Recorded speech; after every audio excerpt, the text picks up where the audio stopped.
Hey everyone, welcome to the Trash Culture Podcast. This is episode 2, and today we're talking about Joss fucking Whedon. Just before we start, trigger warning, we're going to be talking about abuse and just a lot of not nice things because the geezer himself is not a nice person, to put it quite bluntly. My name's Charlie Longman and I'm from London. I'm Tamsin Shepherd and I'm in Australia. Lovely jubbly, let's crack on.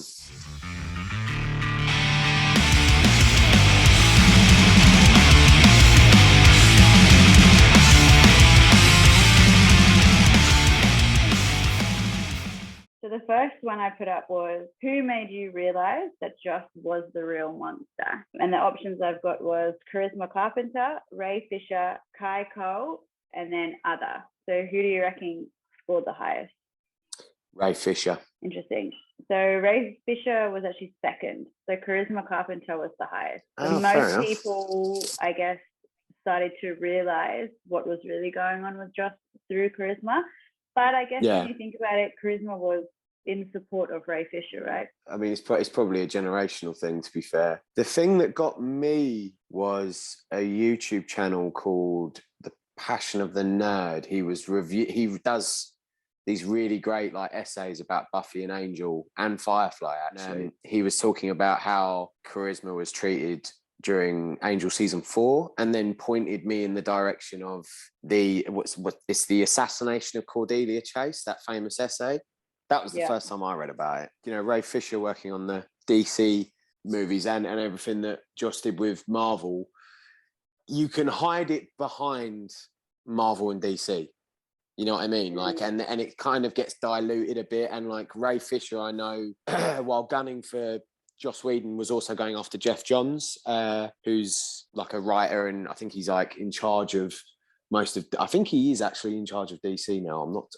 Don't quote me on that, but it's like it does get diluted somewhat. Whereas if you are a fan of Whedon's own titles, and it's a lot smaller of a community, and it is all aimed at him, it's not aimed at the studio he works for or the producers or anything like that. It comes from him. Like the fans of Marvel and DC in general. So watching the movies, maybe it wasn't just so aware of like who the writer or director was. They just know there is like this director. They may not have followed his career.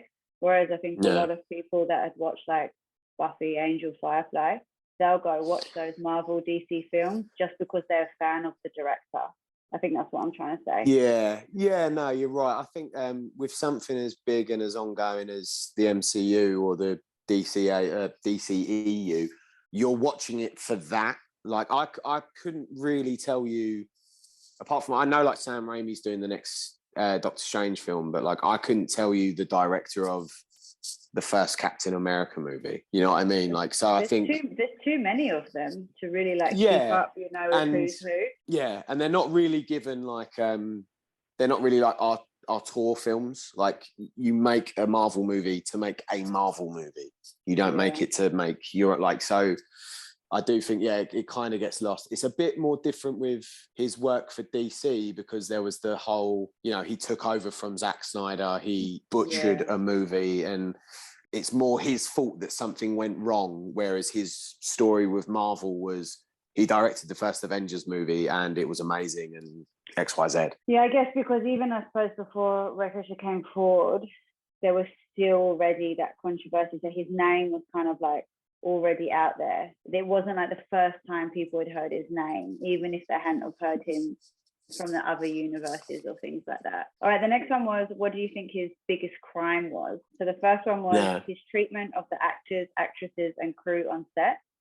The second one was claiming for his whole career to be a feminist icon. The third one was his apology, which we'll talk more about later. And then the fourth one was his hidden sexism throughout his writing. So what do you think is his biggest crime? It's kind of like saying what hurricane destroyed more of your house. You know what I mean? Like, they're all bad. They're all bad. It is bad. I mean, I would like to... I am a straight white man, so anything I say on feminism or racism may seem very sort of tone deaf, and I'm not trying to speak as if I know how something feels. But I would like to think that they're all taken as seriously as each other.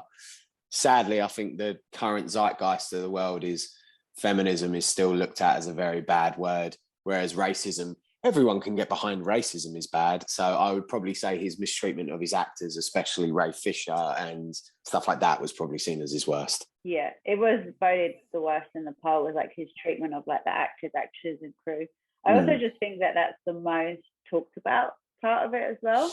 I think the other things are more, unless you were a fan of his, you might not have really known about. But the whole news was talking about his treatment of the actors. I think unless you are looking more into the story, you're going to hear about the other things as well. So for me, that kind of makes sense in that way. The other things in that poll are maybe like things that you would have to dig for to get to it. You know what I mean? Or like you just have to be a little bit more self-aware. Whereas his mistreatment of the cast and everything, it is like that was mainstream news. That was in papers, on forums, on websites, blah blah blah. Exactly right. And unless you're following the story, you're not going to hear about the other stuff. So for me, it makes sense. The outcome of this, so the highest was his treatment of the actors, and the second one was claiming to be the feminist icon throughout his career. So they're the most like public things. I don't even think that apology, which again we'll come back to later, I don't even think like that was that public. I think it's only if you kind of are looking for it, you're going to find it. I genuinely think though a lot of apologies like that are not, and they're never mainstream news, because even if they are heartfelt and sincere, which his definitely is not, it's not good news for someone to redeem themselves. Like the media and the news, they want a villain. They don't really care about whether you're sorry or not. So then the last poll, do you still watch projects done by Whedon? So we had yes, but I won't support any new project. No, he's ruined it all for me. Yes, I'm still a fan of his work. And no, I've got no idea who you're talking about. I reckon yes, but I won't support anything new he does. Yeah, that's the hard. I think that's both where we stand as well, right? Like we're still maybe going to watch some of the old stuff. We're not going to buy it. We're not going to give any money into it. But if there's a way of watching it without contributing to his bank account, the reality of it is that there isn't going to be anything new that he does. I don't think he's in a position anymore to be able to create. I don't think anyone's going to want to work with him. I love Buffy. I always will. I'm very set in my ways that while it's a shame because, the better episodes are written by him and it is his creation, there are so many other factors of that show that make it like something important to me. Like I don't watch that. When I watch Buffy, I don't watch Joss Whedon's Buffy. Same with Angel, same with the 2 Avengers movies, and even same with Alien Resurrection. Like his stamp on them never feels as heavy to me, if that makes any sense. And I can watch all of them things without giving him any money whatsoever. So I feel at peace with that. At first, I guess I was like, felt weird about watching it or something, but I am able, I think, in the future to watch those things again and have it be like tainted by him. There was a point where Joss Whedon could do no wrong. Yeah. So you just ignore things like, I don't think you even ignore them. You don't see them for what they are. It's very easy to find context once you know what you're looking for. Beforehand, you could just put it down to, oh yeah, that bit was a bit annoying. I didn't like that. Or like, oh yeah, I didn't really pay attention to that bit. Or now, hindsight, we're looking at it and we're like, oh yeah, that is bad. It's not that you were blind to not see it. We weren't looking for it. So many things with hindsight and be like, God, yeah, how, like the best case in point actually is Jimmy Savile. You can literally see him grabbing people and it was on TV and no one saw it, you know what I mean? But now you know what you know and you know what you're looking for, so you do notice things like that. And when you don't believe that someone, I suppose, is capable of those things, because their whole identity is based on the fact that they are not capable of those things and that they are actually against those things, it's difficult to see them making those behaviors. But now that I do know what I'm looking for, did I find some things? Should we just start from the start and we can just make our way through it then? Yeah, pretty much.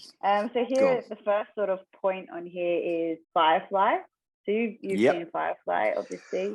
This is the thing. I actually haven't.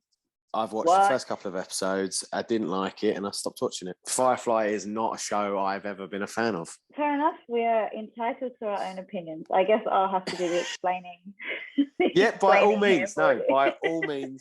Go for it. I never really understood what these things really were at the time. but now it kind of makes sense to me. I guess like the premise of this show is there's like this woman who's been, she's very talented, got special powers, very reminiscent of a Slayer. Government that want to kidnap her and turn her into a weapon. This same trope that's used over and over again with Joss. These women gain strength through trauma. It is always seems to be the case with every strong female lead he has. It's never just there's a strong female woman. It's that there's these, usually men have given them some kind of trauma or some kind of something, and that's how they've ended up great. Even with Buffy, it's watchers, it's like male watchers most of the time that have put this Slayer through all of this stuff. It's the same in Dollhouse. There's these women assassins that are essentially like sex robots. For me, it's just like this running theme, the Reavers, and they are basically known as this group of evil, not even men anymore, like they've surpassed being a man. They're like this rogue, forgotten breed. Always they're scared of them coming because the main things that they do is rape and pillage. The other part of Firefly and the Serenity universe that kind of, now looking back, one of the main female characters I talked about there before, River Tam, that was created powerful through trauma and is trying to now be controlled by men. We've got another female lead character who's essentially a space prostitute. Right. And then the other female character is, even though she's adorable and we love her, she's painted as not so bright. But they are your three types of females that he portrays. Yeah.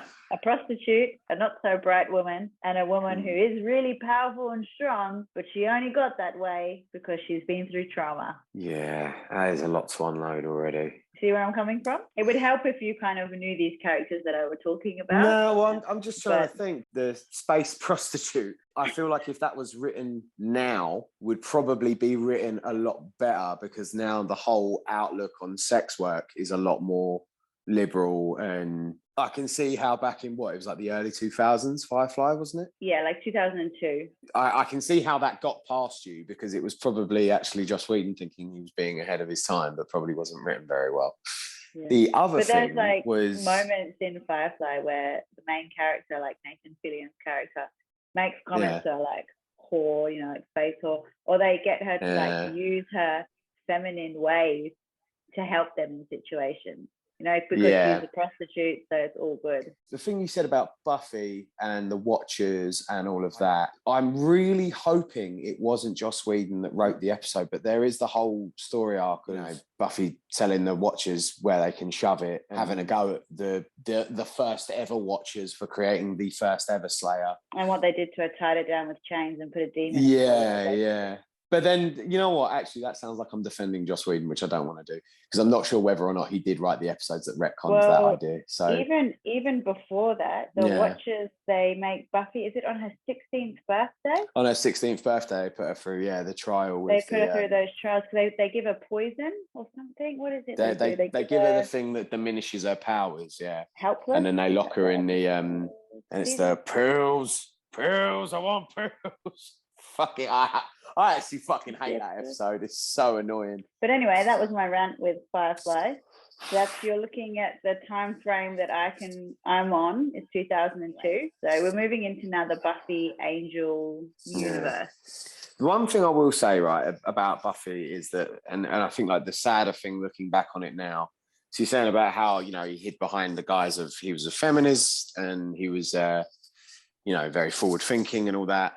It says a lot to me, like when one of your mates gets a boyfriend and he's so lovely and all this, but then like behind closed doors he's an absolute cunt. It annoys me that Joss Whedon is like the big budget version of that, because like he wrote all this empowering stuff for quote unquote empowering stuff for female characters and for little girls to look up to and all of that. But look how quickly and how easy it was for him to tear down Cordelia in season 4, because he did not like the fact Charisma Carpenter was it pregnant? It was, wasn't it? Yeah. It's so, that is the one thing out of his works that I can watch. I don't think I'll ever rewatch Angel season 4. Yeah. And I don't think anyone will rewatch that.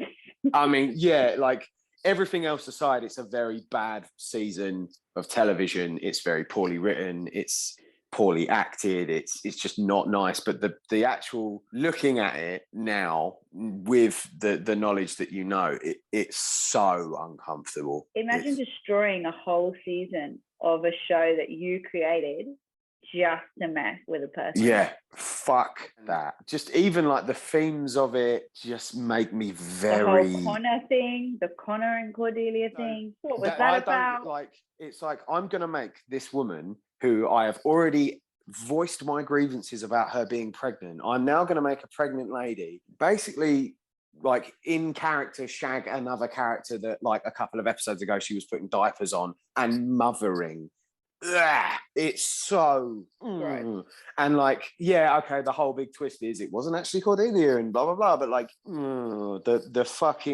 the image is burned in my brain forever, and it just won't. Nah. Even in season 5, like we get that wonderful episode where she's back and then she's dead. You know what I mean? Like, she only agreed to come back if she wasn't killed off. And what did he do? Killed her off. I didn't even know. And she didn't know. Yeah, she didn't know that it was going to happen. From what I have been told, is that was the case. She didn't know that she was going to get killed off. She had an agreement with him. And I heard about this before she ever came out with it publicly. She's been saying these things for years. She loves that character. You know, that character of Cordelia Chase has got to be the biggest character arc that has ever happened on of course. TV. From where she went from season 1 of Buffy all the way through to Angel, like, what a growth of a character. Yeah. Such a strong, powerful woman role model, you know, and just completely destroyed her. To Charisma Carpenter's credit, that's a character that if anyone else was playing, I think would have just been highly unlikable, and it wouldn't have had the same charm. And, you know, because every show from that period had their own Cordelia-esque character, and I couldn't even name you another one. Cordelia was just, because of the way she was acted and portrayed, along with good writing, obviously, but like 90% of that is Charisma Carpenter carrying that. It's such a horrible slap in the face. It's such a horrible way to be treated. And even that, I didn't know that about the her coming back if she wasn't killed off thing. That's heartbreaking. Because that also just means that we were denied more of a good character. Like, I think he just, you know how like they continued the story in the graphic novels and stuff afterwards. Yeah. I think he just deliberately didn't want her to be a part of it. That's the thing as well. Like, I'm not sure the complete ins and outs of it, but like actors get paid for their likeness being used. I don't read the new Buffy comics because, like I said, I don't want to give money to Joss Whedon or anything like that. I'm not sure if Cordelia is in them or not. I hope she is, and I hope she's getting something out of that. Them comics continued for like a good, I'd say like 12 years after both shows ended. Yeah. That's 12 years worth of a payday that she got cheated out of just because of, man, that's fucking horrid. That man has some serious issues with women and pregnancy. Yeah. There's something in his brain. I don't know whether it's mummy issues or what it is. Solid money on it being that he has a terrible relationship with his mother or something. Or it's very early on scorned by an ex-girlfriend who left him and got pregnant or something. There's like a running theme, again, through Buffy and Angel in general, with women dying through childbirth or through some kind of a birth, but men gaining power from that. So, for example, we see it with Darla. Darla's pregnant with Connor, and she sacrifices herself to save him for the greater good, you know. Cordelia, the same thing, you know, she dies, but it's giving other people power. And then the same almost with Fred. She kind of gives birth to this like Illyria character, and again it's like dies from that. And it's almost like he's saying that these women are just these shells and they're useless afterwards. It's that whole thing. You see it a lot now where like women will be like, oh, and we'll get onto this in a minute with Avengers 2, but the whole thing of like, it's not a woman's job to prop up a broken man or fix a broken man. A lot of it does give itself to that. Fred and Illyria, the thing that fucked me off for that was Fred was a good, interesting, developed character who in the last minute got replaced with this like sexy, hardened war machine that had no personality. The only good thing about it was the lie to me moment at the end. That kills me every time.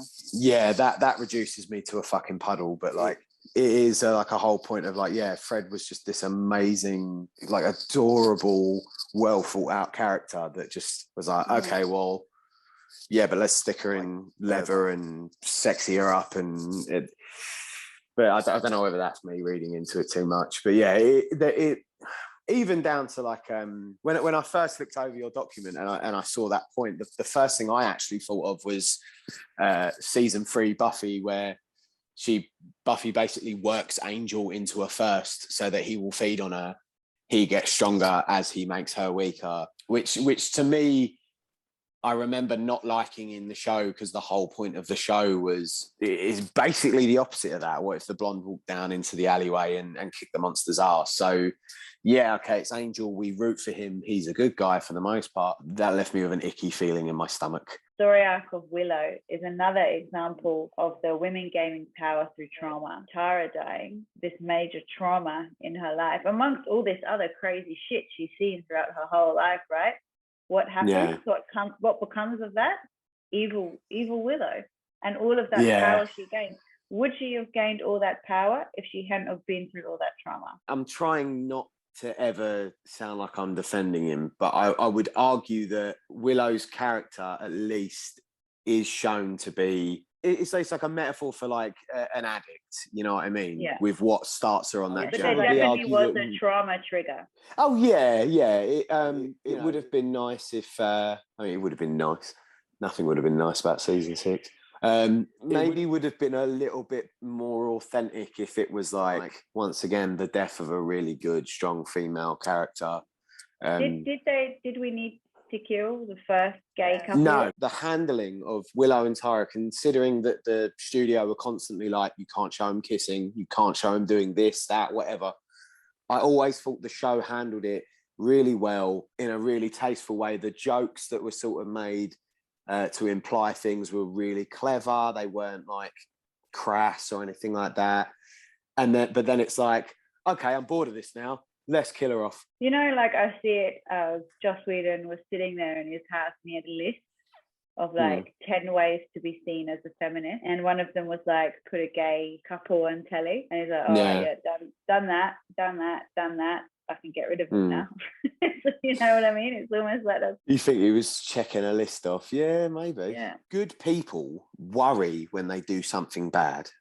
You know, and they think, am I a bad person? And any therapist will tell you, bad people do not sit up at night worrying if they're a bad person. Yeah. If you look at Joss Whedon and the way he still carries himself, he does not think he is in the wrong at all. So I don't think he was doing it as in like I'm going to do this and now I'm going to kill him off. Like, I believe he believes in what he does. In his head, he is Mr. Feminism 101. You can't discredit something now because of it. Like, it was very progressive.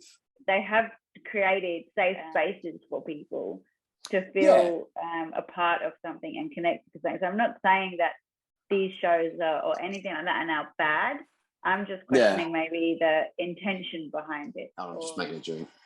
Yeah, I can see that. Are you going to put it in the shoe again? Yeah, there we go.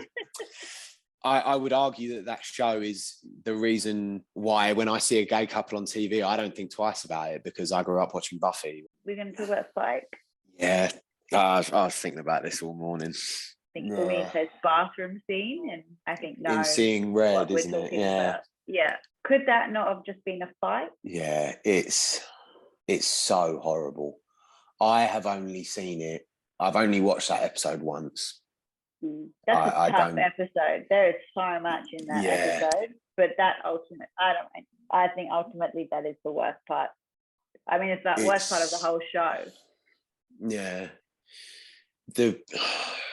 There's so many different factors on it. Like, it's just so horrible. It's so uncomfortable to watch. And the main thing as well, like the thing that really throws me back is it's the first time ever in the show where Buffy doesn't seem to be in character. It's so, why did that need to have the same horrible realism that an episode like The Body had? Why can't she have just fucking thrown him out of the window? Seeing even like the camera angle, just everything Yeah, about it was just off. And from what I've seen, James Masters has said one thing about how Joss treated him on that show. Joss wanted Spike dead at the end of season 2. He never intended for Spike to go on as he did. But, you know, James Masters played him fantastically. He you know, kept the character in because of studio pressure. But apparently there was a day where Joss Whedon, they were crossing each other in a hall, and Joss grabbed him, threw him against the wall and said, "You're fucking dead. I don't care what anyone says. You are dying." And the only thing I can think of is that this is once again Joss being like, they're my play pieces and I'll fucking do what I want with them. Everyone likes Spike, fine. I'm going to make them not like Spike. But I would also argue as well that you're not supposed to like Spike. Like, yeah, I mean, he's evil. Yeah, like it's one of them things. Like, yeah, we all love a bad guy.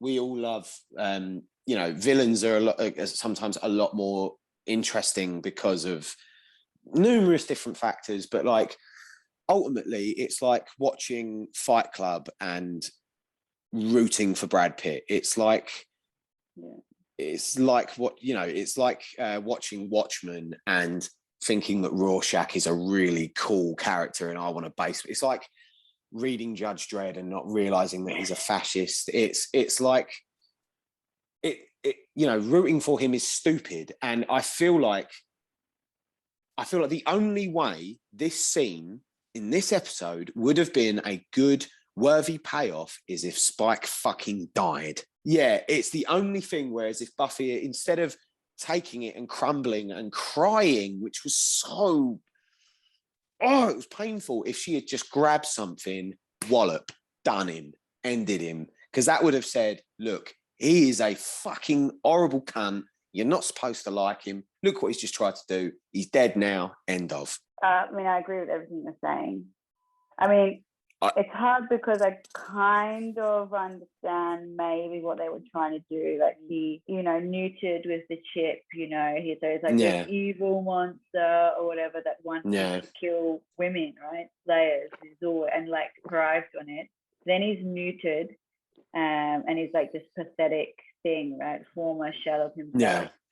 Then they have that whole sex bot thing with Buffy, which is a whole nother issue. So in his brain, he has got confused, you know, about the whole thing, or I don't know. But I think this is trying to maybe prove that or show that he still is a monster. Like he's still capable of evil things. Yeah. For me, I'm not saying it's right. I still don't think No, because what you said, I think my next point, it leads on from that, is like everyone always asks, oh, you know, but like Spike, you know, he chooses to get his soul back and all that, and he becomes good kind of without a soul, so does that make him better than Angel? Everyone, like I just said, Spike is a villain, and everything Spike does from season 4 to season 6 is purely based on greed and selfishness. Yeah. He wants to get his soul back because in the first place, wouldn't have happened. None of this would have happened. He would still just be a fucking evil. I mean, the wheelchair was holding him back at one point. Then the chip was holding him back. So we never really seen on the show like the full evil up until we see the flashback or until this, right? We never really see him do anything evil. We just see him kind of read poetry. There's the episode where he's trying to get Willow to make a love spell for Drew. He wants to get Drew back. And then at the end, he says, I've got to be the man I always was. I need to find her, torture her until she loves me again. You laugh because Spike says it in such a, and Drusilla is also a soulless vampire, so you don't really think about it. But like, think about that. Think about what that character just said about something he loves and how he treats women. If anything, I would argue that Joss Whedon's version of how he treats women in his head is a lot like how Spike talks. You know what I mean? Look, open what you just said up a little bit more. The fact that he thinks to get a woman back, we need to do a spell on her. and Yeah. open that up a little bit more. Drusilla's crazy. Why is she crazy? Because Angel and Spike tortured her, killed all her family in front of her, and mentally abused her for months and months on end. And then he's going to treat that abused, crazy person by doing a spell on her and torturing her again to win her back because he loves her. This now leads on to my next point as well. So we've established from that Spike has always been a horrible cunt, right? But you love the character because he's written charming. James Masters plays him amazing, blah, blah, blah, blah, blah. But this is my point. Had he died in Seeing Red, then I could have dealt with that. And I would have probably actually say that that's a very good ending to a horrible character. Whether you like him or not, that's how Spike would have deserved to go out, because that's not, we can assume, the first time he's done that. The problem is that he doesn't die and he goes on to be the hero of the show. He just should have died in that scene. Season 6 is a fuck season. That's just... It is. Something went horribly wrong in season 6. I mean, and this is the thing as well, is that apparently that was the season he had the least to do with. But the thing that annoyed me was that, like, you can't help but not like Spike because he's a well-written character. But and I think that's why Seeing Red leaves so many people angry, because once again, it's just mistreatment of a character. You can look past, or at least I can look past, how he talks about, you know, Drew, because I can think, well, Drew's a vampire and all this, and it's my suspension of belief can be laid back after that. But when you attack Buffy like that and then expect me to root for a character, it makes the whole thing very uncomfortable. It also very much confuses me when you hear fans talking about, like, oh, who was better, Buffy Angel, Buffy Spike? And it's kind of like, neither of them are a good fit. I don't know how you can even still root for the pair of them together after that scene. The way I watch the show and the headcanon I have is that Buffy at the end of season 7, you know, saying, I love you, that was a lie. Yeah. That was a lie to comfort a dying person. Yeah, that was a mercy shown to, because I also, like, don't get me wrong, the great thing about Buffy is that the character isn't perfect, but I do always no, but I do also like to think that when she's trying to do the right thing, she's trying to do the right thing. Her moral compass is very pointed in a good way. So I like to think that, yeah, okay, this horrible thing has happened, but she can still move past that as a sign of mercy, you know? On that sort of note, with redemption, are we able to forgive that character? Because he did feel that guilt. He knew it was wrong. He wanted to go get that soul. But was he doing that for the right reasons? No, this is the annoying thing about the whole soul canon with Spike, is like I said, that the character by nature is selfish. He doesn't do anything for anyone else. He does it. So for me, him going and getting his soul, that isn't redemption. That's him doing it because he still believes it will get him what he wants. For me, the redeeming thing about... one thing in his brain he wants.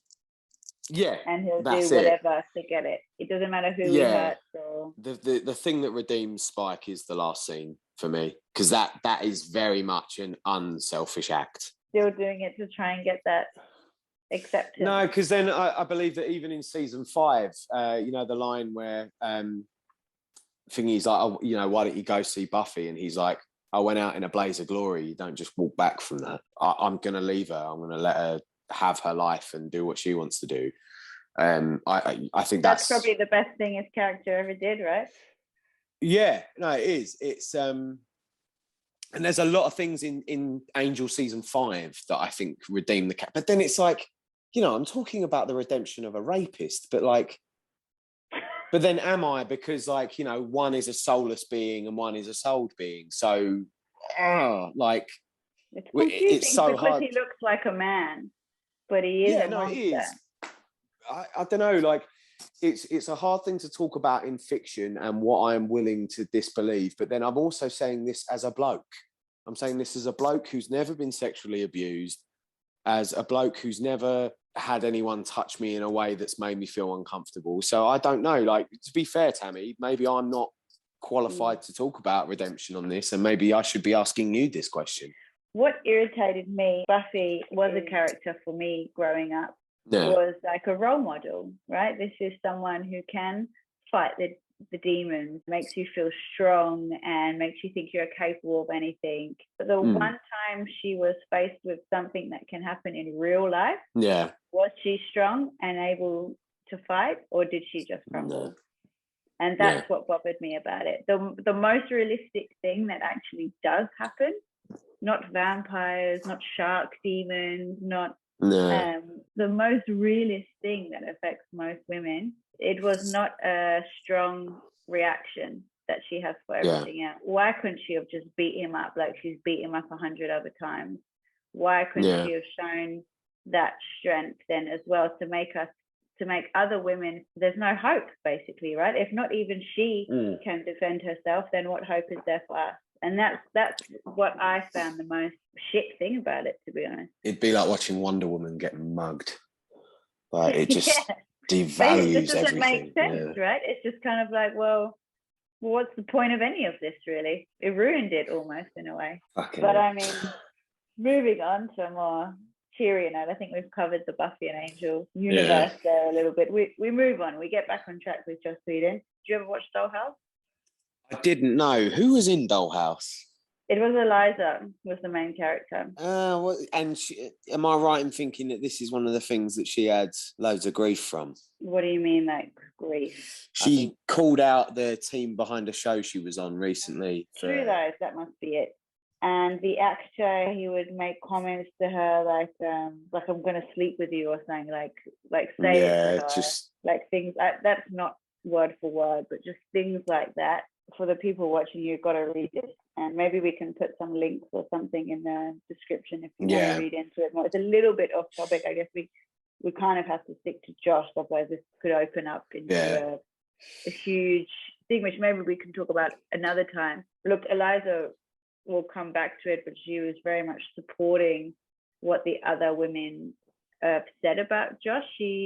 From what I can remember, didn't specifically say anything about him, but she did support the people that came through. So she is not, as far as I can remember, made a comment about Joss. So it was nothing from this show. This show was from 2009. Dollhouse came out. So Buffy and Angel, I think, they both ended.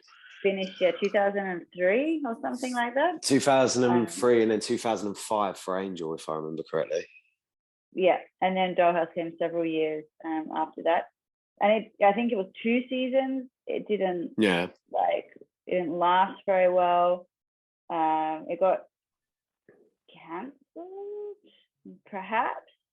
2 seasons. There we go. 2 seasons. Kind of like Women for Hire. You can hire them for whatever you want. You want to hire them for assassin. You want to hire them to sleep with them. Whatever. That's just. I mean, like there's more to the show than that. That is the premise of the show. So there you go. Dollhouse. Don't watch it. It wasn't great. I don't think I will, to be fair. Yeah. I watched it because I was curious about it, I suppose. Here's some classic scenes. Wow. So strong empowered women, for sure. But it only lasted 2 seasons, and there you go. What more can you say about it? But that's then another example looking back. It was similar kind of. Did you ever watch Dark Angel?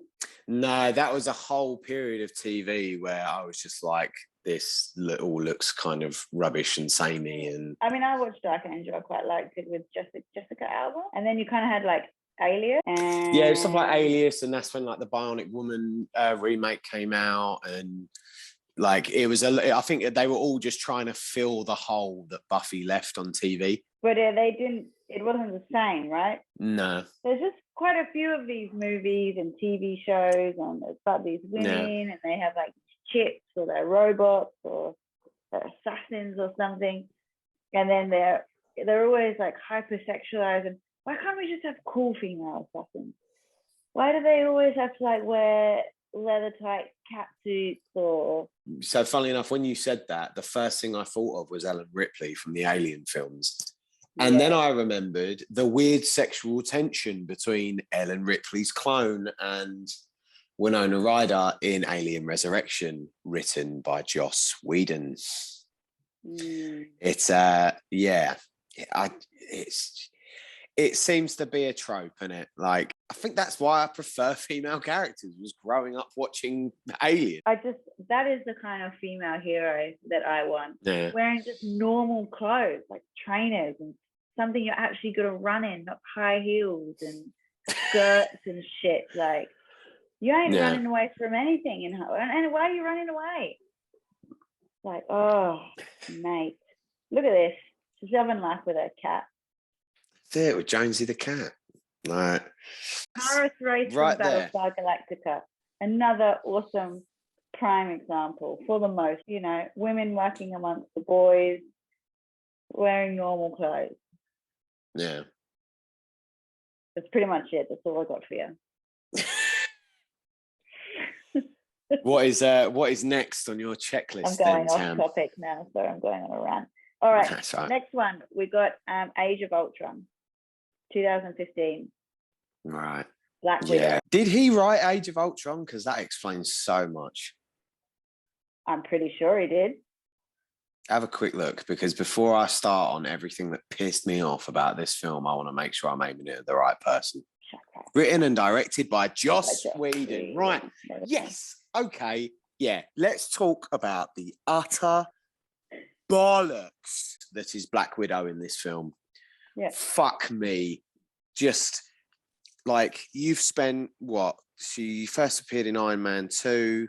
Off the top of my head, I think about 5 movies before this, cameoing in or being in and all of that. And then she just becomes she basically becomes the Hulk's caretaker, which diminishes the Hulk a fuckload. The whole like weird sexual tension with them both, and just just what a fucking shit show. Like, it writes itself writing a character like Black Widow, like, especially after that many films. And then you basically just went, oh, well, I need something. Like, the only thing I can think of is he didn't want the Hulk in that movie, or he didn't want Black Widow in that movie, and he just needed to find a way to get rid of both of them, or like keep them uninteresting, or just, oh my God, like, God, right? Why don't you say what you... Yeah, no, I'm not. I really have a lot of problems with Age of Ultron. It's so, it's not a woman's job to take care of a broken man. One, the Hulk is so much more than just a broken man. And two, Black Widow is no one's fucking caretaker. She's fucking kicked more ass than most of the people on that screen before the first Avengers film even came out. You've got this big, strong group of superheroes, and it's finally like, okay, yeah, you had Jean Grey in the X-Men films and all of that, but like, Black Widow was a lot more interesting, a lot better written, and you give a whole generation of girls something to look up to. And then like, one of the most pivotal points, you just go, oh, and by the way, this person that you're looking up to, little girl, yeah, her job is basically just to look after the big angry man. Go on. Right, I 100% agree. I think I'm done with everything you're saying. My sort of notes on it are really similar to yours, pretty much like how he's reduced like a complex, empowered woman to someone whose primary responsibility is, one, being sexy, and two, taking care of a man who's out of control or whatever. But the thing that irritated me the most was they reduced this superpower woman down to someone who is stressing about the fact that she's infertile. Why is that necessary? Part of her storyline is she's talking about how she can't conceive, and she's basically spending the whole movie almost like worrying about not being able to have kids and stuff like this. Like, why does it matter? Like, it's 2022. Why is a woman's storyline coming down to the fact whether or not she can't have kids? Why is that even being brought into it, first of all? Second of all, there's more than one way to skin a cat these days. A woman isn't there just to have babies. That is not her sole purpose on this earth. Why? I don't even know why that storyline even needed to exist. Comes back to It Joss's didn't. weird thing with pregnancy. Yeah, I didn't even. But yeah, like, is it really relevant? I think that would have been a lot more of an interesting character trait to discover in the prequel film that came out recently, her own prequel film. That would have been a really good. Piper, can you fuck off? Cheers, mate. That would have been a really good thing to put in the prequel as like something really quite horrible that like maybe the character had to like deal with, or it's fucking Black Widow and the fucking Hulk. Why are we talking about them having kids? Yeah. Why is this something this film fucking needed? Why is this something? It's all women are good for, Charlie. It's just insulting. It's not just boring, it's insultingly boring. What a pony like thing to sum up a character with. Like I said, you've given little girls an in finally with comic books. You know, no disrespect, but I just found Jean Grey in the X-Men films very boring. And then to think of before that, maybe you had like Jessica Alba playing Susan Storm, where it was like, sadly, it was Jessica Alba in the 2000s. All they were doing was sexualizing her. And like, so you finally get like this really great, interesting, complex, mysterious, beautiful character. And you diminish it in one film to, wow, I can't have kids. I can't have kids with the big angry man. It's so frustrating, and I'm so happy that Marvel have at least like done everything in there. Like, there are so many good characters in Marvel that women can look up to, who I would argue some of them are a lot more interesting than a lot of their male characters now. It's another thing. It's painful to watch. I watch Age of Ultron very sparingly, and it's usually just when I'm doing a run of all of them. This man so much. I'm glad this is all explaining a lot more for you. So pretty soon after that movie, he was rightly so publicly called out. So I believe this is possibly the first time publicly he's been called out for this kind of thing. And it got so bad on Twitter that he quit. He deleted his account because he was getting pushed off there. It was kind of like the first example we've seen of cancelling. I got here on the screen so you can see like his last tweet. So he's basically saying, thank you to all the people. You've been so kind, funny, and inspiring. But now I'm going to go to sleep, pray the Lord my soul to keep. And anyway, he just makes a whole big scene about it, you know? Yeah. Leaving. Well, but the reason he's leaving is because people are calling him sexist. Is this all over the Age of Ultron then? Yeah. Oh, fair enough. I thought this was to do with him and his wife splitting up. This is actually interesting. No, I didn't know before. This is before. Fair enough. So Joss left Twitter in 2015. Him and his wife divorced in 2016. But Kai, his wife, didn't actually write that letter until 2017. So this is before that. The funny thing is as well is that he didn't learn his fucking lesson, because I can't remember. Did you end up watching any of the Justice League films in the end? Yeah, I watched Batman vs Superman. But you didn't watch Justice League or the Joss Whedon Justice League? I started watching the Zack Snyder one. I just Ben Affleck, man. I just... Well, fuck Ben Affleck for 2 seconds. The Joss Whedon version of Justice League, it is painful. Yeah, I watch how today at comparisons, like side by side comparisons of like the editing he did, and now I understand why you're so angry. Just from looking at those side by side. Yeah, the scene with the Flash and Wonder Woman, it's just the cheapest, nastiest, like, bloke joke ever. It's like something a load of blokes in a pub would be like, you know, it'd be really funny. And like Gal Gadot apparently said that she didn't want to film it, so they used this. And instead of him just being like, okay, maybe it's in bad taste, he just got like a body double in. Like, what did they say? It won't, because like the first time the character the Flash meets Wonder Woman, there's like this obvious thing where he's like, wow, you're, you know, like reacting to such a beautiful woman, which is like, you know, Wonder Woman is this Amazonian princess. Fair enough. Yeah. That's a funny nice little character bit. There's a bit in the middle of a fight where the Flash basically gets knocked, lands into Wonder Woman, and is like on top of her.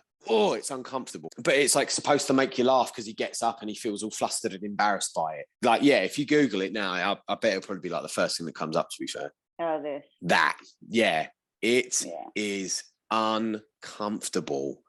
So And he's basically using her as a boob pillow at this point. yeah, it's just like, it's the same shit. Like, come on. Like, it's fucking Wonder Woman. The first film, Patty Jenkins' first Wonder Woman film, is flawless. It's amazing. Gal Gadot is incredible in it. Like, this isn't in the Snyder version, this scene. There's like bits and bobs that are like, were in both films, but like, Snyder, you know, back to Snyder's version, she's very much treated with the fucking respect that she deserves. The character is so much better written, is interesting, and in that she's basically just, once again, it's like, right, she's good looking, and that's about it. This upsets me because as a woman, I very much like to watch strong female leads, hence why I always like Buffy and Battlestar Galactica and all these shows, you know, for those kinds of reasons. But then when it came to like superheroes, I never really felt there was one of these women I could see in that way. But I was really excited for this Wonder Woman with this portrayal because I thought, maybe this could be the one. And then that makes me really sad, that scene. Amongst other things, I still think there's a long way to go with outfits and costumes and things. Oh yeah, of course, If you look at this, why does she have more skin on show than everyone else? You know what's funny? For obviously, like, people can't see what we're looking at right now. We're looking at the new 52 version of the new 52 design of the Justice League. Wonder Woman was put in trousers. I like that. I think that's a good design. She also had a leather jacket at one point. It was fucking gunned down. People hated it. Why? I don't know, mate. That is something I could get behind. That's pretty much how I dress. Mate, if I was flying, doing high kicks and all that shit, I wouldn't want to be wearing a skirt. I'd want to be pretty covered up. If you're going to ride a motorbike, are you going to wear shorts or are you going to wear long pants? You know what I mean? I don't understand why she needs to be. But this is an overall problem. This isn't just Joss Whedon. But if he's such a feminist icon, why couldn't he have put Wonder Woman in trousers? His treatment of Wonder Woman in that film is just so, and then obviously it comes out, you know, that he was just very rude to Gal Gadot and gross. Was she also pregnant through the filming, or was that a different film? I wouldn't know. You'd have to Google that. But I'm pretty sure. The thing that I couldn't get over was his like defense of how he treated her was, I wasn't like that. Maybe maybe it's just a language barrier because she doesn't talk English. Like, come on, you can't. Even if she didn't talk good English, which she obviously talks amazing English, but even if she didn't, that's still not a valid excuse. It's a fucking vile, like, and it's just once again like, just say you're sorry. You can't. Oh God, I just get so angry. So she was pregnant during the first Wonder Woman. God, that's insane. She was 5 months pregnant. Fucking hell. Yeah, which is pretty bloody awesome, right? That's pretty fucking impressive. Yeah. Yeah. Which makes me have more time and respect for that character, because that to me is a superwoman anyway. Jesus. Some of the comparisons between like the Joss shoot and then between the Snyder shoot and then the Joss shoot, and it's just I can see why people were mad. I get it. There is a scene, I'm pretty sure it's Joss Whedon's cut, where her and Batman have an argument, and then Batman wanders off and he's injured and he's trying to get his suit off, and Wonder Woman is like, oh, let me help you, you poor hurt man, we've just had a massive row. But like, and Batman needs help, doesn't he? Like, yeah, you know, got to help the geezer that's just been a complete prick to you. Yeah, the more we talk about this, the angrier I get, because I really start to fucking... The only version that I would have liked that Joss could have done is if he cut Ben Affleck out of the movie. Just saying. That is the only way that I would have been on board. This is the thing as well, is like you don't fucking like him anyway, but like the complete assassination of fucking Batman in that film. 2015 gets kicked off Twitter for being a sexist. He then gets divorced. So they actually separated in 2012, but they were kind of keeping it under wraps. But they officially got divorced in 2016.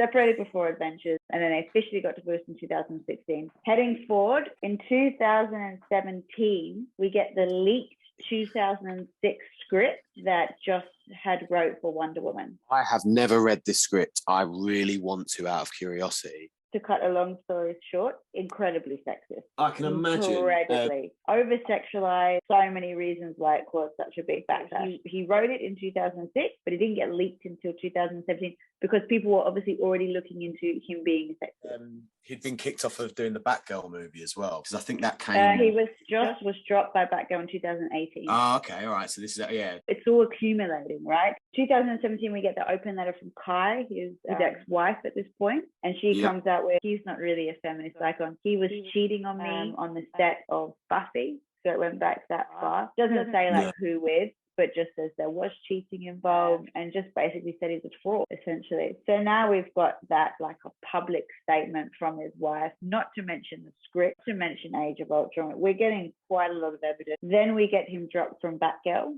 So that came in 2018 after that letter. So the fact he's already now starting to get dropped from movies, not great. Yeah. You with me so far? Yeah, I am. What's the Nev Scoville article? So this article then came out. Now, I don't know whether this article is going to be something that a lot of people have read or talking about Joss in a negative light. So she interviewed for a job while pregnant with Joss Whedon. Good luck. And he told her that you look fat. She went to go work with Joss on a project because presumably she assumed that he was going to be the feminist that everyone thinks that he's going to be, saying that Joss has these issues with women that are pregnant, right? Then comes forward the last 2 years. We got Ray Fisher comes out in 2020. I remember seeing this. This was the Snyder cut had just been announced. I think it was maybe like a week or two after the Zack Snyder version was finally getting released, which I assume would have let Ray Fisher off of any contract or legal obligation he had to DC or Joss Whedon. And he posted a video of him at a Comic-Con saying, I'd just like to thank, Joss Whedon and all of this. And you can see Jason Momoa's face. He's sitting next to him and he's sort of giving it fuck. The tweet was something like, I would like to formally renounce this fucking statement. And then it was like, he just went in. It's fucking dark. How brave of him to do that. What a sad state of affairs for actors where they have to sit there and go, thanks, Joss Whedon. Like, great. When by the sounds of it, they all had a fucking problem with him. It's horrible. And to my knowledge, I can't say I keep up with his career, but like Ray Fisher hasn't actually done much, if anything, since, because, a lot of people don't want to work with him because the audacity that Ray Fisher is standing up for his basic human rights. And he would have known by saying that he potentially ended his career. Yeah, fucking good on him. He called out the whole industry in his tweet here. Joss Whedon's on-set treatment of the cast and crew of Justice League was gross, abusive, unprofessional, and completely unacceptable. He was enabled by many ways by Jeff Johns and John Bird, saying that accountability should be way more important than entertainment. So he's not only calling out Joss Whedon, but the people above him, particularly the whole industry. Of course, he's not going to be given work anytime soon. Die on your feet or live on your knees. Like, fucking good on him. It probably wasn't even that bad for him. He's probably more defending like other people as well. The sad thing is as well, Tam, so Joss Whedon's Justice League, I'd say Ray Fisher is in it for about 10% of the movie. And I remember because I came out of the cinema and was like, what a waste of Cyborg. That, that actor wasn't all that. And the Snyder cut, it's his movie. Ray Fisher is like, he is the character that you experience that movie through, the one you attach, like, because Batman, Superman, Wonder Woman. Cyborg Cyborg is like, he's the new character. He is the character, and he's so good. He makes me cry, makes me well up. There's like, he's given so much good dialogue, and like, imagine filming this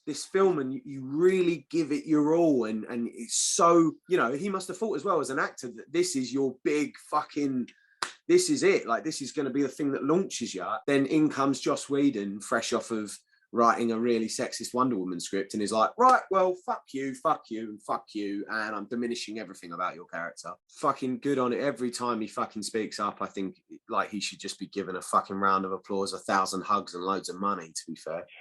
Yeah, just looking at his IMDb page, Batman versus Superman was kind of his big movie, right? Justice League, and he did True Detective as well. Like, he's not being a match for someone quite new to that entertainment industry to speak it. Like, it's got to have been bad, and not only that, but even if it weren't, I think it speaks volumes about a man's character. That we were just looking at his IMDb page, it's barely half a paragraph worth of stuff he's been in, and he just thought, you know what, no, fuck this. I don't want to be a part of this. Yeah, like you said, accountability over entertainment. Like, I think that is like, what a fucking champion. Yeah, for sure. I agree with all of those points. And I think it's pretty bad that we already had him being called out, but it wasn't really until this that people were aware, or that things were actually sort of really being said about it. Not long after what Ray Fisher said, we had that interview you were talking about where James Masters said what he said about Joss, you know, throwing him against the wall. So maybe that's what led James to saying that in an interview. Maybe he felt brave enough then to come forward with. It's a shame that no one, I mean, actually saying it, I don't know how vocal Charisma Carpenter was about it at the time. She talked about it a lot at conventions and things like that. Yeah. She was quite open about it when she was talking, but and she would make comments about in interviews and stuff, but she would never directly say things. Because she was still on the anniversary special with him, weren't she? So she must have. I can only imagine it was like fear. If someone can treat you like that, they can still treat you like that. So better play the game than. And also, that was a huge part of her life, right? Why should she miss out because of one person? They were her friends. They were her co-workers. There was way more good in that day than there was bad. Why should she have to miss out on that monumentous moment? And again, that show and her character did a lot of good. If you've got a shit boss at work, do you not go to the Christmas party? Do you still go and spend time with people? Sorry, I don't want that to sound like a. Why didn't she say something? Like, because I get no. But then you have to also think she's a woman that was cut from a show. She's an actress that's her job. You know, she's trying to make money, especially for a woman. If she'd come out and said something, as we can see, may never have worked again. Yeah, she has a child. You're right. She has bills to pay. You know, and stuff. I'm not. I can see from both sides. I can see why people don't say anything. And I can see. No, I definitely think that was a fault on my part, saying that as a bloke who's never had to think about that. So I do apologise for that. It's you haven't got anything to apologise for. I think, and it's another thing that makes me really love Ray Fisher as well, is that he didn't just do this for himself, but he empowered fucking everyone else to get off their ass and say something and give them like some pillar to lean on. I think that's amazing.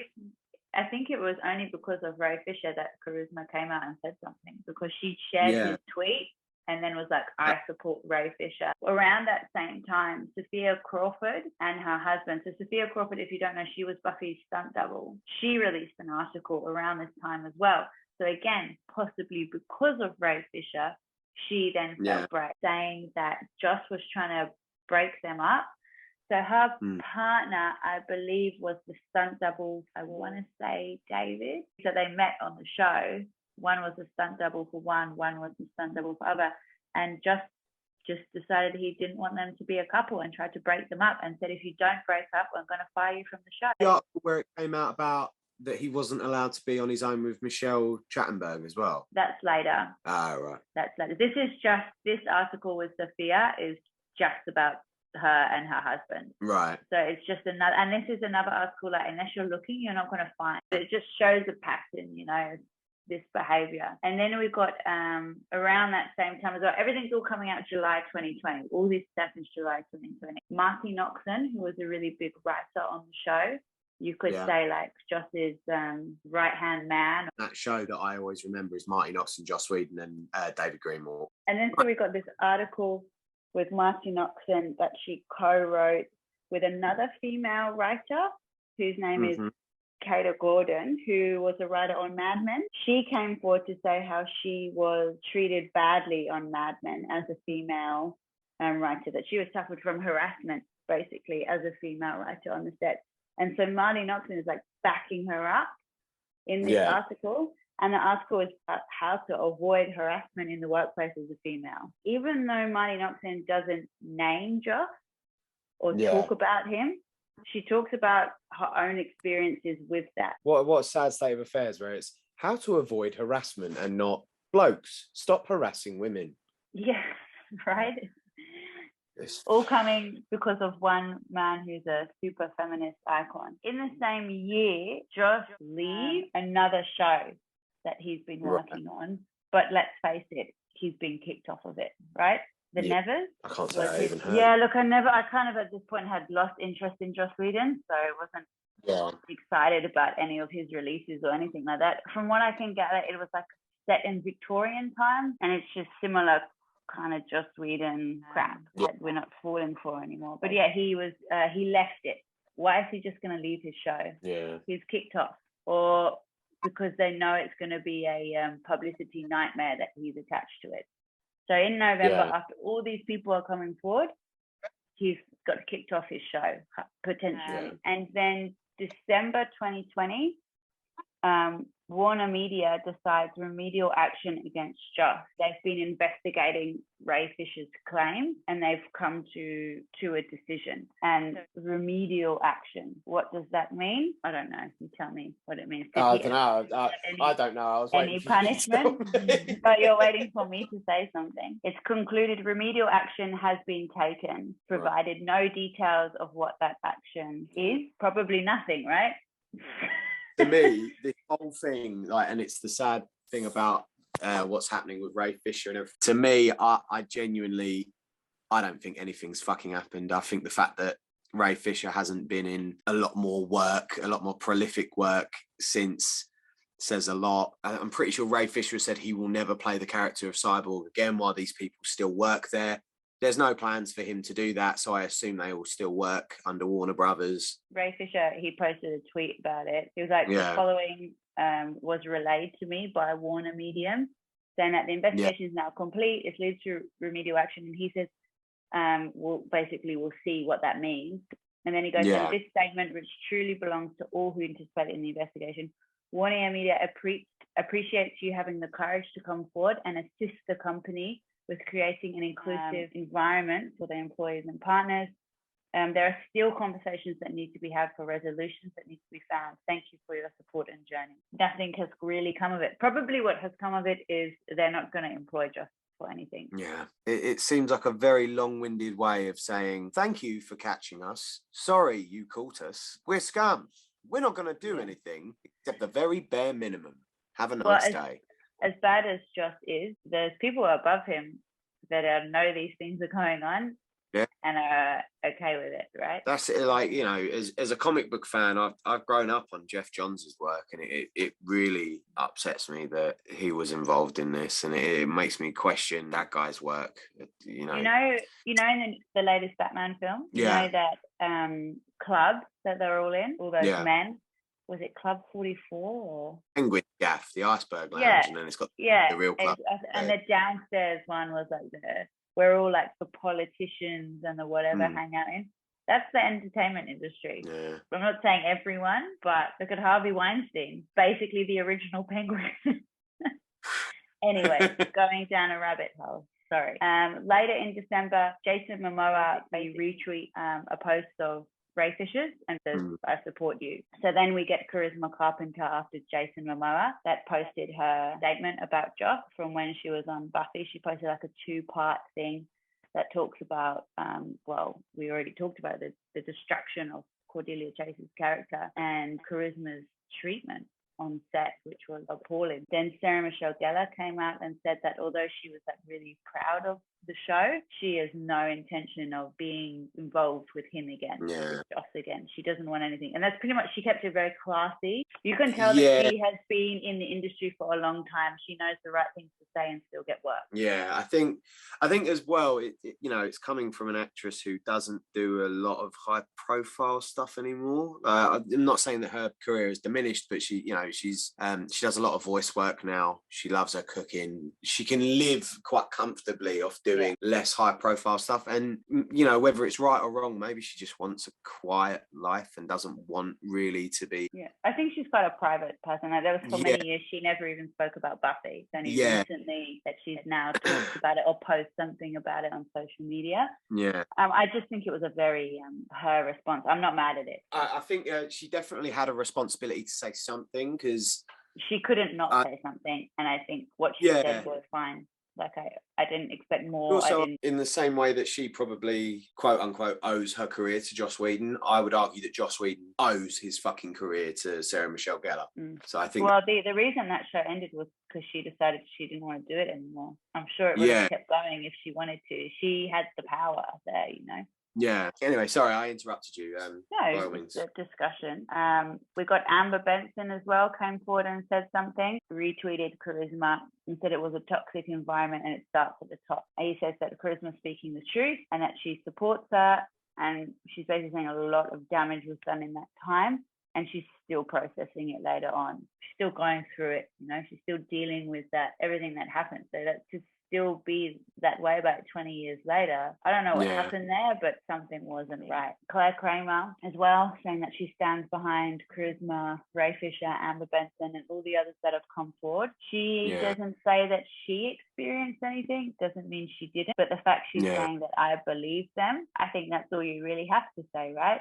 You shouldn't be forced to say anything. They probably don't want it to be knowledge, but they just want to be heard, which I think is all as much worthwhile as anything else. And also, like, just because Joss behaves that way to some people doesn't mean he behaves that way to everyone. So maybe these people that aren't saying anything, maybe it didn't happen to them, but maybe they were privy to that information. Maybe they just want to support their friend. Emma Caulfield, she just retweeted what Sarah had said, and she just said, in the wise words of my friend Sarah. So again, it's like, she's not saying anything, she's supporting her friend, and that I respect that. Then you got what you were talking about before with Michelle. This one, that really took me aback.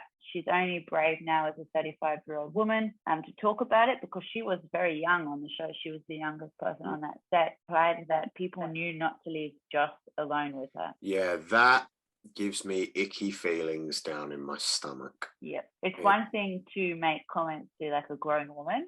I'm not saying that's right, but when it comes to a teenager and a grown man, it just seems worse. Oh, mate, yeah. Thing is as well, like, she was the youngest person on that show, but she was written to be younger, which, not that it makes any difference anyway, but it definitely adds to the... But surely she would have been seen, they all talk about it as the baby on set, right? Yeah, exactly. Oh, it is really horrible. And she would see Sarah as a sister role model. They've said that before in interviews, that they had that kind of sister chemistry. So she feels brave now because Sarah came forward and said something. Just the fact that she came forward allowed then Michelle to come forward. Yeah. That's why it's really important, to create that space where people feel safe, that they can come forward and say their truth if that's what they want. But it's crazy that it's taken this long, and if none of this would have happened if it wasn't for Ray Fisher. Just looking at this, I've kind of like Mandela affected it in my head, but like I'm just reading that last bit. The last comment I will make on this was, there was a rule saying he's not allowed in a room alone with Michelle again. I thought it was just, he's not allowed on his own with her at all, but that like implies that something had already happened, and oh man, that makes me feel fucking Obviously we don't know what that was, and we can't and to be fair, like, speculation. She's in no obligation to let people know what it was either, but absolutely not.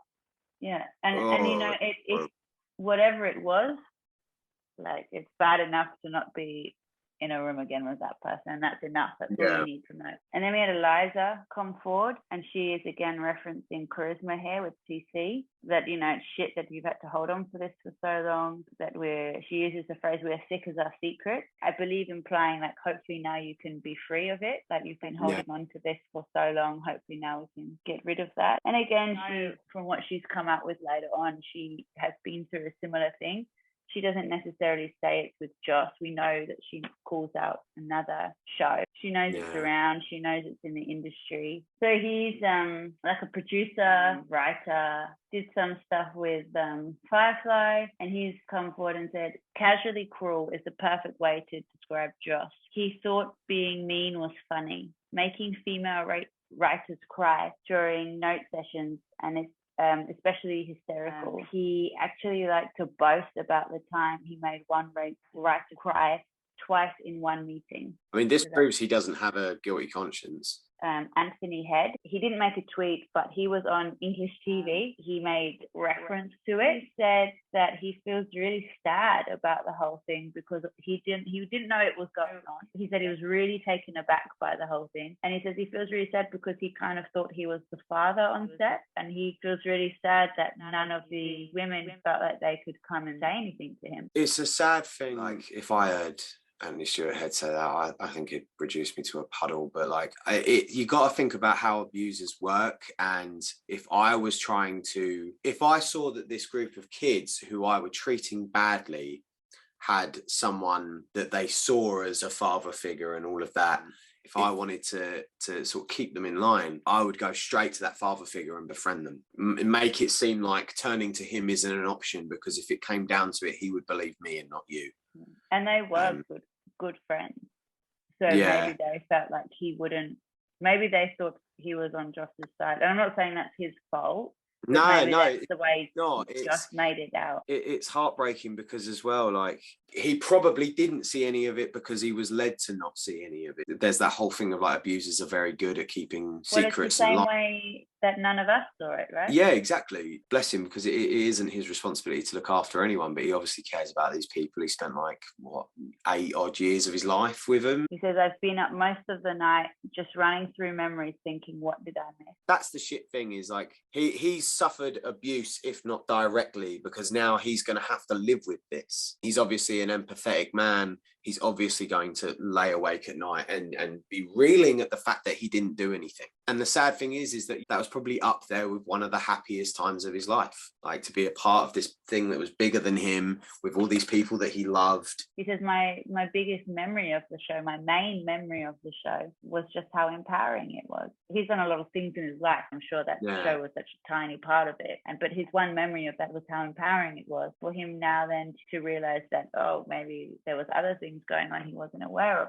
So back to Marcy Noxon. She now speaks up, and she says she wants to validate those women, like Charisma, Amber, Michelle, all of them. And she refers back to that article I spoke about earlier. And then James comes forward and says something very similar to Sarah, always honoured to play that character, but it was not without its challenges. I do not support abuse of any kind, and I'm heartbroken to learn of the experiences of some of the cast, and sends his love and support. Doesn't it speak volumes as well that the older men on the set were never like, I don't assume to think that they're like both tough geezers who throw down and won't take no shit, but like, so from what I can gather, James Masters, David Boreanaz and Anthony Stewart Head knew nothing of this. They were not privy to any of it. And the sad thing is that they must have been like shown in a light to all the women as, this is not someone you can go to because they are my friends. You know what I mean? It's so sad, and it speaks so much about Joss Whedon that he is that much of a coward that he would never treat any of the blokes the way he treated. Yeah, because he's a pussy. Joss must have got braver the further into his career, because it seems like in these earlier shows it was just women that he was doing the stuff in front of. Yeah, when you get to Marvel and DC paying him to do those films, it's gone to his head, right? Yeah.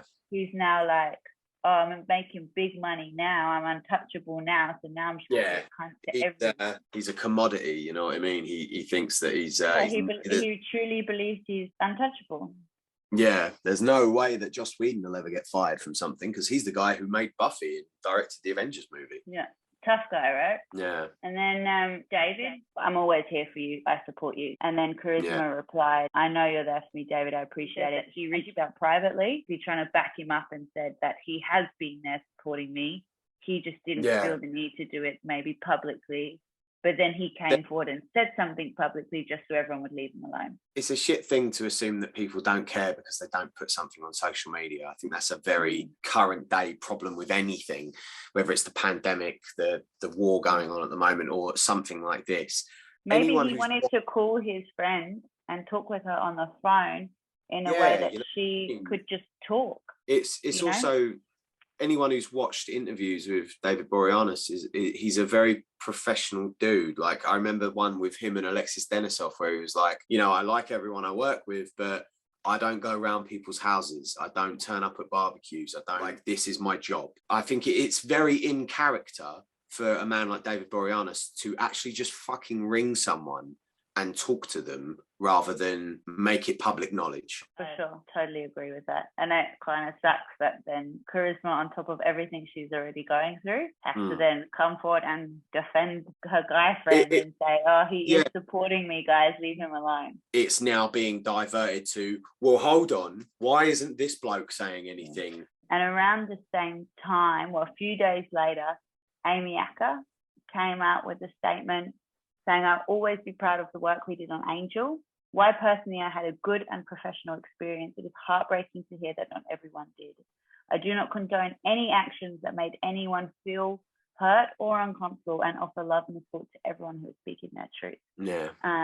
J. Augustus Richards also came out in support of Charisma. And again, Charisma felt the need to say in regards to our phone call to support him. Yeah. And she also, which was nice, she put a rainbow at the end because he had just come out as being gay as well, which was a big thing for him. So they're supporting each other, you know, on their journeys, which is nice too. Danny Strong also came out in support. He's a huge producer and director in his own right now. That's pretty much everyone.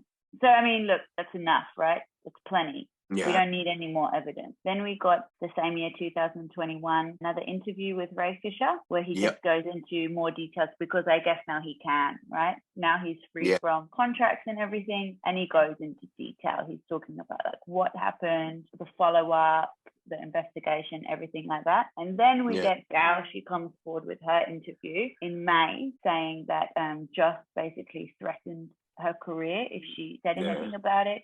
He made her miserable, talked about because she can't talk very good English. Yeah, I love that quote. Oh, he said he'd make my career miserable, and then it's just like full stop. I handled it immediately. I love the idea that Gal Gadot, this like fucking 6 foot tall woman who plays Wonder Woman, who, you know, filmed a fucking film while she was pregnant, probably just sat there and went, no. I like the idea of Gal Gadot just turning around and fucking handing him his testicles there and then on the spot. It just goes to show that there definitely are waves happening like that. Yeah. She would not have necessarily felt comfortable to do that 10 years ago. We're obviously reaching a point now, like the fact that this is all coming out now where people are starting to feel comfortable to say that. So there is some positives, you know, to this. It's not all doom and gloom and negative. But basically all of what we've just been talking about all leads us up to the January of this year where Joss, I don't know, took a bunch of drugs and did an interview. It was the interview that never needed to happen. I think it would have been better for everyone if he hadn't have done this interview. At least we could kind of assume that he's sitting in his mansion somewhere, I don't know, on his own redemption arc, on his journey to find his soul. Don't think he possibly could have thought it was a good idea. I don't know. I bet he did. Do you think he came across as well? No, not at all. I think this is 100% distilled Joss Whedon. This is exactly who he thinks he is. He is a fucking psychopath, but he genuinely believes he is God's gift. This whole interview comes across as, I am perfect, and the world around me just doesn't understand. It's very much like main character syndrome. It's very much like, I am a maverick ahead of my time, and everything is just people not understanding my brilliance. It's honestly, it's like park car crash mentality. You know, like everyone on the motorway slows down to have a look at the guy, like, oh my God, that's terrible. Like, you can't help but read it. I have moments where I'm like, it's scary that someone actually, and like, not just someone, but loads of people exist on the planet that have this kind of mentality. Yeah, it honestly, it's a little bit frightening. He must have a publicist or someone still within his employment. I don't get how they saw this and went, Joss, maybe don't do this. Well, we know what happens when people try and tell him their opinions and point. what to do. I think he probably only surrounds himself with people, what is the expression, yes men? Someone like this, an absolute unhinged human, probably is surrounded, by people who are sitting there going, oh yeah, this is great. No, this is brilliant. Feed the ego. You're so great. And it's why he ends up, it's why people end up with this mentality. He refers to like an incident. It's actually been a while since I read it. Yeah, here when he was 5. I don't know. To me, it strongly implies that he killed this boy.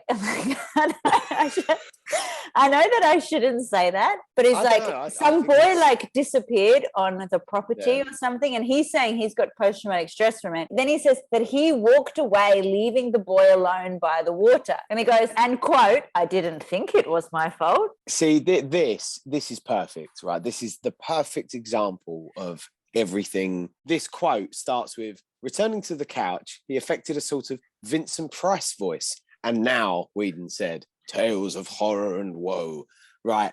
The annoying thing is, I can imagine him doing that. I can hear him and see him doing that because I've seen so many fucking interviews with him. But like when I talk about something like this, like, you don't sit there and go, these are now the tales of horror and woe. People have coping mechanisms. I use sarcasm. I use like try and make a joke out of anything. And I do get that. But this, after everything you've been through, Mr. Whedon, after everything you've been accused of, you're still going, no, I'm sorry. All of this is, there's a mantra that I have stuck on my station at work, right? And it is, mental health problems do not give you the right to act like an arsehole. Yeah. Anything that's wrong with me is because of X, Y, and Z, all this stuff. Well, and all of the problems, they're problems that everybody has, Yeah. He blames like his parents, going to boarding school, like some mother's issues, this traumatic event from when he was younger. But everybody in my life has gone through some version of that, a divorce or, I don't know, moving away from home and I just think these are not excuses for grown-up problems.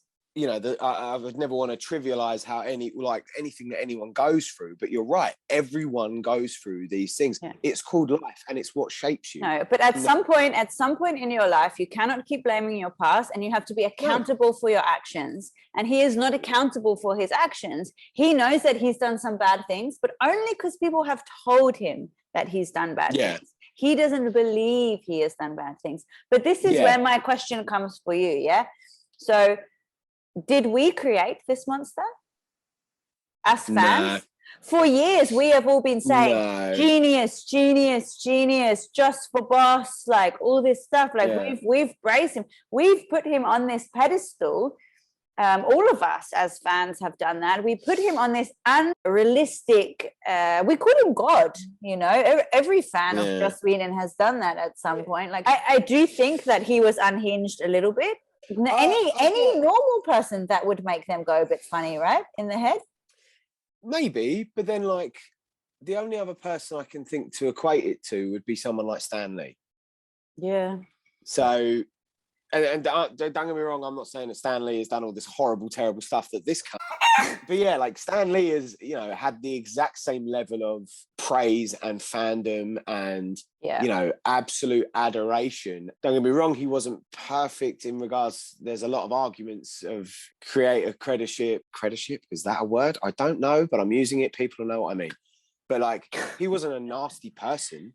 He was a wholesome person. He was a lovely person. He was adored. Joss Whedon falls more into the Jared Leto starting a cult. You can use that fandom. I think if you are a stable person, it must be hard to deal with. And I imagine once in a while, you probably will be like, well, hey, don't you know who I am? Some of his work is genius. I'm not going to sit there and take all of that back. It's so disappointing, you know, because he could have really used this for such good. If he was who he claimed to be, if he was this feminist icon, if he was, and you know what? He really did make some change. Like, things did happen. Yeah. But I just think, imagine if it was real, the intent behind it. He could have done so much more. Now he's in therapy for his sex addiction. It's where I kind of agree with cancel culture and kind of hate it, because I don't think it should be cancel culture. I think it should be accountability culture. Yeah. If you have made a mistake, you should be held accountable. I love a redemption arc. People are fallible. People are working. Like, you know, I'm not going to use anyone else as an example. I'm going to use myself. Me at 18 or even probably like 22, I'm 30 this year, was a completely different person to who I am now. I get better. It's that Tobey Maguire Spider-Man line, trying to do better. That is all people can do. And what annoys me about this fucking interview so much is that, and it's the exact same thing with J.K. Rowling as well. She can get in the sea, trying not to swear now, but like, these people, after all that's, you know, we wouldn't have bought it and it wouldn't have made anything better. But just for him to come out and go, you know what? I'm sorry. I am a deeply flawed person. I've done a lot wrong. I've made a lot of people very unhappy. And I promise I'm going to work on it. And he could have just faded into obscurity. And then in like 30 years' time, when it's like the 50th anniversary of Buffy, he could have dropped an interview and it wouldn't have made anything better, but it wouldn't have made anything worse. This interview is making it worse, because this is still him just going, no, I have nothing to atone for. Or to it. It's because my life has affected me in such a way. As you said, everyone's life affects them in such a way. This is a bullshit cop-out fucking excuse from an absolute psycho, and this makes me angry. I genuinely never thought that we were going to hear from him. I was so surprised when this article came out. Like, I saw it, I was like, oh, I couldn't believe it. It seemed so soon for him to be saying something already. And then when I read it, I was like, oh man, you should have done that. Like, that was because he's an egotistical narcissist. I bet you however long he has been silent for has killed him. You know what I mean? I don't think he knows how to be, right? I guess maybe it's not a bad thing, right? It just proves what everyone has been saying. I'm 100%, the guy's nuts, you know, like and not that there was ever any doubt in my mind before, but it's almost like his confession kind of has tied the whole thing up together. Oh, a crew member didn't hold the door open for me. Like, so this is what I mean. This whole article is just, it doesn't worries me. Well. The world has affected me, and then, you know, and that is why I've done what I've done. Bollocks, mate. I'm sure there's people that did have good experiences with him, and I met the guy. It was a good experience. You know, now it feels a bit weird and a bit gross. I'm not going to say now that I am a fan of him, but I am still going to, and if he was to make another movie, I'm not going to be in a rush to go and see it. This whole thing, am I disappointed by it? Sure. Should we maybe have seen some warning signs with some of the themes in his shows, such as a sex robot, all these other kinds of things, you know? Maybe it was there in front of us the whole time. The funny thing with like the sex robot and the things that were maybe in Buffy especially, that sadly, I think that is bigger than Joss Whedon themes like that. I think that's, at the time, any sort of sci-fi or fantasy, it is all highly sexualized. Yeah. Especially towards women. It always has been.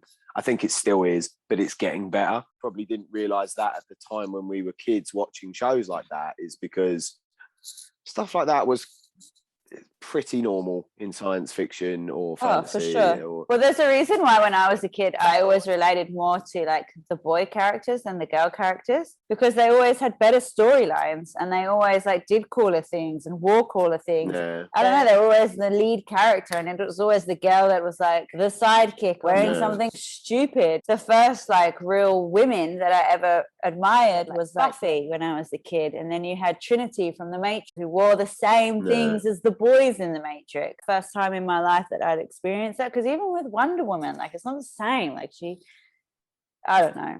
I don't really know. I'm going off on a tangent. No, I get it. I'm just, mate, even this, talk about Charisma Carpenter. Oh, yeah. And it's just like, oh, she got a tattoo and she cut her hair off. And it's like, you telling me on a TV show you can't cover a tattoo? Or wear a wig. Yeah, and not only that, but like, oh, she got a haircut halfway through filming. Okay, so write a line in where you explain that Cordelia had time to pop to a fucking hairdresser's, you mug. Like, yeah, I hate him so. Like, right. I think we're done. We've getting angry. covered it. Yeah, I don't think we can talk about this anymore. I think, look, the guy's an asshole. Here's to no longer being fans of the man, but still being fans of the show. Yeah, I think if you can get something from the show still, that's great. Yeah. And just do the punk rock thing and watch it in a way that will never give him any money. Don't be giving the man any money anymore. All right. Well, I think that pretty much covers the whole Joss Whedon thing. I'm exhausted. I don't want to talk about him anymore. Yes. Join us next time where we'll be talking about something a lot more lighthearted and a lot more fun, except even that's a little bit grim and depressing. And we plan our trip to Helsinki. And that. Awesome. Right. Thanks for joining us. See you next time.